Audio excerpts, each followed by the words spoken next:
అండి, నమస్తే. ఈ పవిత్రమైన కార్తీక మాసం సందర్భంగా మీ అందరి కోసం మన భక్తియుక్తి ఛానల్ ఒక ప్రత్యేకమైన ఆధ్యాత్మిక సిరీస్ను కార్తీక పురాణ కథామృతంను ప్రారంభిస్తున్నాము. ప్రతిరోజు మనం కలిసి కార్తీక మాస మహత్యం, వ్రత విధానం, పౌరాణిక కథలు తెలుసుకుందాం. వినటంతోనే పాపాలు నశించి పుణ్యఫలాలు లభిస్తాయి. అందుకే మీరు తప్పక నా ఛానల్ను ఫాలో అవ్వండి, సబ్స్క్రైబ్ చేసుకుని లైక్ అండ్ షేర్ చేయండి. మీకు కనుక ఈ కథ నచ్చినట్టయితే తప్పక కామెంట్ రూపంలో మాకు తెలియచేయగలరు. ఓం నమః శివాయ, ఓం నమో నారాయణాయ. కార్తీక మాసంలో మనందరికీ శాంతి, ఐశ్వర్యం కలగాలి. కార్తీక పురాణం 3వ అధ్యాయం. కార్తీక పురాణం హిందూ పురాణాలలో ఒక ప్రముఖమైనది. ఈ పురాణం ప్రధానంగా కార్తీక మాసంలో చేసే వ్రతాలు, పూజలు, దానాలు మొదలైన వాటి మహిమను వివరిస్తుంది. వశిష్ఠ మహర్షి జనకునికి ఈ పురాణాన్ని వివరించారు. కార్తీక మాసంలో శివుడు మరియు విష్ణువులను ఆరాధించడం, దీపాలు వెలిగించడం, వ్రతం చేయడం వంటి కర్మలను చేయడం వల్ల మోక్షం లభిస్తుందని ఈ పురాణం చెబుతుంది. కార్తీక మాస స్నాన మహిమను గూర్చి వశిష్ఠుల వారు జనక మహారాజుతో ఇలా చెప్పసాగారు. ఓ జనక మహారాజా, కార్తీక మాసమున ఏ ఒక్క చిన్న దానము చేసినను అది గొప్ప ప్రభావము గలదై వారికి సకలైశ్వర్యములు కలుగజేయుటయే కాక మరణానంతరం శివ సాన్నిధ్యమును చేరుదురు. కానీ కొంతమంది అస్థిరములైన భోగభాగ్యములు విడవలేక కార్తీక స్నానములు చేయక అవినీతి పరులై భ్రష్టులై సంచరించి కడకు క్షుద్ర జన్మలు అనగా కోడి, కుక్క, పిల్లిగా జన్మింతురు. అధమము కార్తీక మాస శుక్ల పౌర్ణమి రోజు అయినను స్నాన, దాన, జప తపాదులు చేయకపోవుట వలన ననేక చండాలాది జన్మలెత్తి కడకు బ్రహ్మరాక్షసిగా పుట్టెదరు. దీనిని గురించి నాకు తెలిసిన ఇతిహాసం ఒకటి వినిపించదను, సపరివారముగా శ్రద్ధగా ఆలకింపుము. బ్రహ్మరాక్షసులకు ముక్తి కలుగుట. ఈ భరతఖండమందలి దక్షిణ ప్రాంతమునందుకల ఒకానొక గ్రామంలో మహావిద్వాంసుడు, తపశాలి, జ్ఞానశాలి, సత్యవాక్య పరిపాలకుడు అగు తత్వనిష్ఠుడు అను బ్రాహ్మణుడు ఒకడుండెను. ఒకనాడు బ్రాహ్మణుడు తీర్థయాత్ర ఆసక్తుడై అఖండ గోదావరికి బయలుదేరెను. ఆ తీర్థ సమీపమున ఒక మహావటవృక్షంబుపై భయంకర ముఖములతో, దీర్ఘకేశములతోనూ, బలిష్టంబులైన కోరలతోనూ, నల్లని బాణ పొట్టలతోనూ చూచువారకు అతి భయంకర రూపములతో 3 బ్రహ్మరాక్షసులు నివసించుచు ఆ దారిన పోవు బాటసారులను బెదిరించి వారిని భక్షించుచు ఆ ప్రాంతమంతయు భయకంపితము చేయుచుండిరి.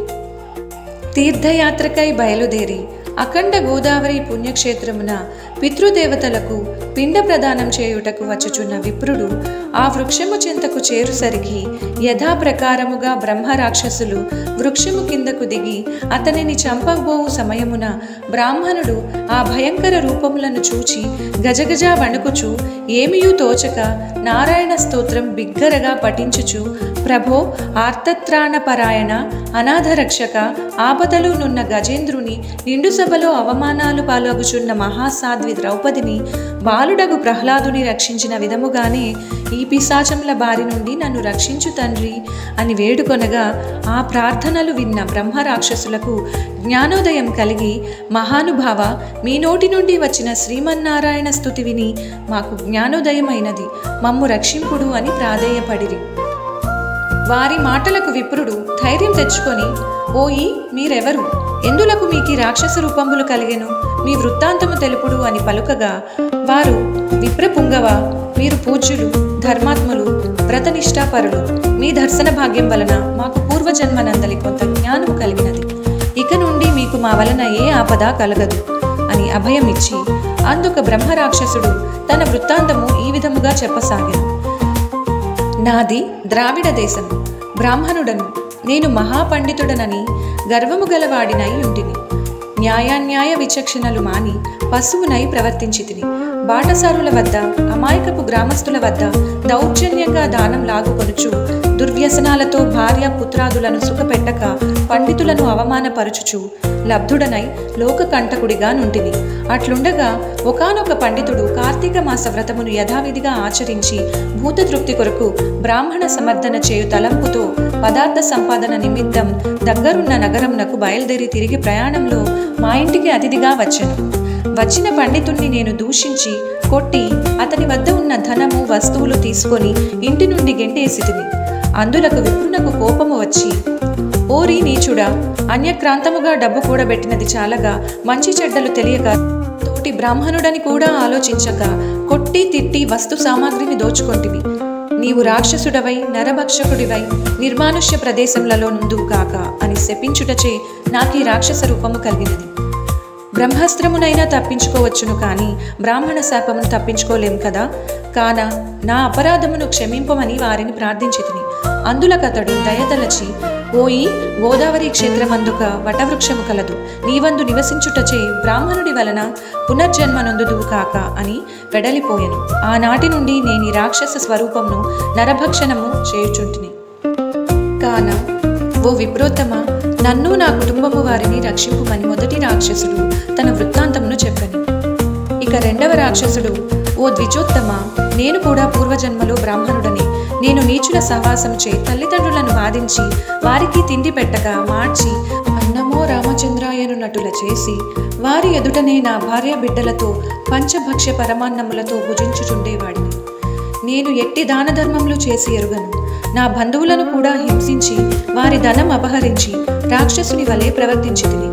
కావున నాకీ రాక్షస సత్వము కలిగెను. నన్ని పాప పంకిలము నుండి ఉద్ధరింపుము అని బ్రాహ్మణుని పాదములపై పడి పరిపరి విధములా వేడుకొనెను. మూడవ రాక్షసుడు కూడా తన వృత్తాంతమును ఇటుల తెలియజేసెను. మహాశయ, నేనొక సంపన్న కుటుంబంలో పుట్టిన బ్రాహ్మణుడను. నేను విష్ణు ఆలయంలో అర్చకునిగా నుండిని. స్నానమైనను చేయక కట్టుబట్టలతో దేవాలయంలో తిరుగుచుండేడివాడు. భగవంతునికి ధూపదీప నైవేద్యములైనను అర్పించక భక్తులు కొని తెచ్చిన సంభావమును నా ఉంకుడు గద్దెకు అందజేయుచు మద్యం మాంసము సేవించుచు పాపకార్యములు చేసినందున నా మరణానంతరము ఈ రూపము ధరించితిరి. కావున నన్ను కూడా పాప విముక్తిని కావింపుము అని ప్రార్థించెను. ఓ జనక మహారాజా, తపోనిష్ఠుడగు ఆ విప్రుడు పిశాచముల విన్నపము లాలకించి, ఓ బ్రహ్మరాక్షసులారా, భయపడకండి. మీరు పూర్వజన్మలో చేసిన ఘోర కృత్యంబుల వల్ల మీకు ఈ రూపములు కలిగెను. నా వెంట రండి, మీకు విముక్తిని కలిగించదను అని వారి నోదార్చి తనతో తీసుకొని వెళ్ళి ఆ మువ్వురి చేత విముక్తి సంకల్పము చెప్పించి తానే స్వయముగా గోదావరిలో స్నానమాచరించి స్నాన పుణ్యఫలమును ముగ్గురు బ్రహ్మరాక్షసులకు ధారపోయగా వారి వారి రాక్షస రూపములు పోయి దివ్య రూపములు ధరించి వైకుంఠమునకు వెళ్ళారు. కార్తీక మాసములో గోదావరి స్నానమాచరించినచో హరిహరాదులు సంతృప్తి నొంది వారికి సకలైశ్వర్యములు ప్రసాదించుదురు. అందువలన ప్రయత్నించైనా సరే కార్తీక స్నానాలను ఆచరించాలి. ఇట్లు స్కాంద పురాణాంతర్గత వశిష్ఠ ప్రోక్త కార్తీక మహాత్య మందలి 3వ అధ్యాయం 3వ రోజు పారాయణం సమాప్తం. ఓం నమః శివాయ.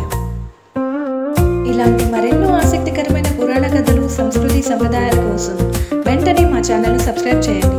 మీ ఫ్రెండ్స్, రిలేటివ్స్కి కూడా షేర్ చేయండి.